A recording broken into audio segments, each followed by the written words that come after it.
Hello guys, my name is Christian Fronda and welcome back to my channel. So for today's video, gusto ko lang sagutin yung mga tanong ninyo sa aking video.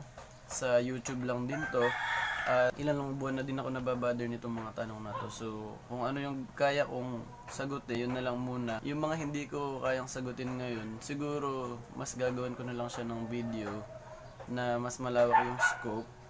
So hope makakatulong to sa mga future accountancy and accounting students sa mga nagtatanong nito. So kung hindi ka pa nakakapag-subscribe sa aking channel, pindutin mo lang ang subscribe button dito, yung red, at yung bell button para ma-notify ka or lagi kang updated kapag meron akong video. So first question is, sabi ni AC Madriaga, pwede po mag-video kayo ng study tips nyo? For me, yung study tips na maibibigay ko sa iyo is siguro sipagan mo yung pagbabasa, maging consistent ka. Meron akong nakuhang tip nun sa mga YouTube ko lang din nabasa. I-classify mo yung sarili mo kung isa kang night owl or early bird. So kung saan nagfa-function yung utak mo, doon ka mag-focus sa kung saan ka comfortable. Kung ikaw ay night owl at kaya mo magpuyat at kaya mo umabot na hanggang halimbawa alauna,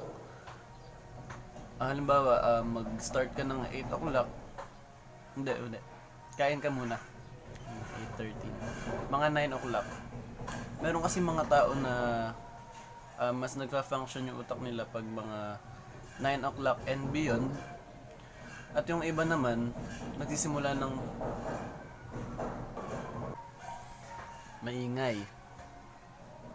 So ayun, sinasabi ko nga kanina, kung merong mga tao na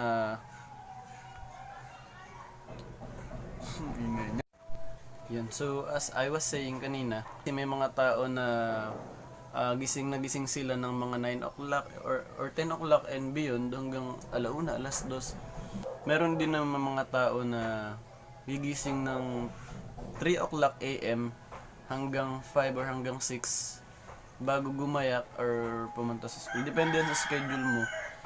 Kung ikaw ay college or kung ikaw ay ABM. So, depende yung available time mo at kung ano yung kaya ng isip mo na mag-isip sa time na yun. Basta nag-e-enjoy ka sa ginagawa mo, kakayanin mo yun. Meron din akong tip na narinig sa iba na kapag wala ka sa mood mag-aral, parang ang hirap mag-aral talaga. So you find your mood while reviewing. Yung iba nagme-music, yung iba hindi sanay. So ganun. At minsan kapag pagod ka na at burnout ka na, masyado ka ng maraming inaral, siguro it's time for you to rest muna. Rest before you continue. Kapag napagod ka, huwag kang huminto, mag-rest ka lang. So yun ang lagi ko naririnig at gusto ko ring ma-share sa inyo yun. Siguro sa time management, ang pinaka-importante sa lahat, kailangan mo siguro magkaroon ng proper time management. Kung may allotted time ka sa isang subject, make the most out of it. So sa pag-aaral, syempre kailangan mo munang basahin yung isang chapter. Siguro one night, one chapter sa lahat ng subject na yun. Huwag ka mag-miss. Yun lang para sa akin based on my experience. Kasi nung nahirap din akong mag-adjust. Pero as the time goes by, marami akong natututunan. At the more you get matured, the more you are easy to cope up with things. Ganun. Lalo na ngayon na may experience na ako sa work, alam ko na yung kung paano ina-apply yung ibang ganito. Alam ko na kung ano yung mai-apply sa real life at yung hindi mai-apply talaga sa real life. At hanggang concept lang siya. Ang na-experience ko lang doon sa ngayon ay nasa isang private company ako, a telecommunications company. I'm a bookkeeper, so I guess mas maganda talaga na may experience bago talaga sumabak sa board exam. For me lang ewan ko lang kung sa iba ganun din yung perspective nila. So ayun, nalalayo na tayo, no? So another tip, be consistent in reading books. Sa palagi kong sinasabi at kahit sino naman, kahit saan ka naman magtanong. Kahit magtanong ka din sa Accounting Coach Philippines, kung hindi pa kayo member dun, mag-join lang kayo. Hanapin nyo yung Accounting Coach Philippines. Merong mga iba dun na gusto nila kapag ka babato ka ng question, dapat may nabasa ka muna or you analyze first, at kapag hindi mo na kaya absorb, kumbaga meron kang hindi talaga masagutan, tsaka ka palang magpa-help. Ibig sabihin, nasa iyo muna yung first effort before you ask questions. So, ganun yung parang nagiging rulings in general ng Accounting Coach Philippines according dun sa mga coach lang.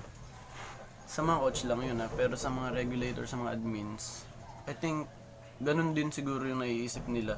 Kasi nakikita nila sa mga younger generations na parang umaasa na lang sa Accounting Coach Philippines sa pagtatanong ng homework, mga ganun. So, dapat lang muna magsimula sa'yo, mag-aral ka, basahin mo muna. Then, pag nabasa mo na at may hindi ka maintindihan, tsaka ka palang magtanong sa Accounting Coach Philippines. Ano pa ba yung tips? Be responsible sa syempre, babasahin mo na yung chapters, and then yung end questions, yung sa parang mga key questions, try mong sagutin sa sarili mo kasi hindi ko talaga to nagawa noon kasi nape-pressure na ako noon. At I guess hindi lang ako noon. May nagsabi kasi sa akin ng classmate ko na mas maganda kung magte-take down ka ng notes. Pwede mong sagutin yung mga questions, chapter questions or summaries, mga ganun. Kasi yun yung pinakang summarize. And then, right after you answer those questions, okay, pwede kang, pagkatapos mong basahin yung isang chapter, magsagot ka na agad sa end of the chapter questions. So, practice muna. And then, switch ka na sa ibang subject. Kung marami na yung subject mo, pero kung ABM ka pa lang, make the most out of the internet. Kasi ako nun, pag nag-i-internet kasi ako, madalas hindi ako nagse-search. Kasi mahirap talaga siyang intindihin. Lalo na sa sarili mo lang, wala kang mapagtanungan. So, try to find a coach na magtuturo sa'yo ng mga bagay-bagay na hindi mo alam at mas madaling maintindihan. So, yun nga, yung social group na Accounting Coach Philippines. Yun lang. Gawin mo lang yung makakaya mo. Ito pa pala. Sabi ng basta isa siyang accounting student, madami akong tips na nababasa. Try mo ring i-like yung ICPA or ICPA study group para at kahit pa paano may mga social groups kayo. Sabi niya dun sa isa niyang experience, dapat daw study smart, not study hard. Study smart or study well. May discussion kayo, syempre makinig ka. Kapag hindi ka nakaka-relate, huwag kang aantukin Kailangan attentive ka para makarelate ka sa klase. Mag-advance reading ka. Sa gabi, balikan mo ng bahagya yung diniscuss that day. And then, pagkatapos ng balikan, mag-advance reading ka. Para sa next day, hindi ka nga. Kasi mahirap yun. Kapag ang topic ay hindi ka makarelate dahil wala ka ni isang binasa. Any single word, wala kang binasa. At all, mahirap humabol. So, risk management, siguro, prevention is better than cure. Yun lang maipapayo ko. So, sa discussion, yun nga, be attentive kapag ka nag-advance reading ka. Pero kapag hindi, huwag ka na magtanong siguro. Kung hindi ka naman din nakaka-relate sa topic. Be passionate about what you want in life. Kung sure ka talaga na mag-accountancy ka or gusto mo maging CPA, siguro love what you do. And reading is a habit. Reading is the key. So, dapat galingan mo. Yeah. Magbasa ka lagi, mag-analyze ka, intindihin mo. Kung hindi mo maintindihan, ulitin mo word by word. Hindi mo pa rin maintindihan, tsaka ka palang magtanong sa iba. And humanap ka ng mga reviewer. Madami sa library. Yeah, spend time with the library. Kung meron kayo library sa school, kailangan mong mag-aral ng mag-aral. Yun lang talaga yung key. Consistency in reading and analyzing. and loving what you do. Yun. So sana nakatulong kasi based on my experience lang yung mga sinasabi ko. Based on my experience na yung iba hindi ko naman din nagawa, pero as I realize, ganun pala dapat yung ginawa. Ganun. So teka lang pala, pasensya na kung ganito lang yung video.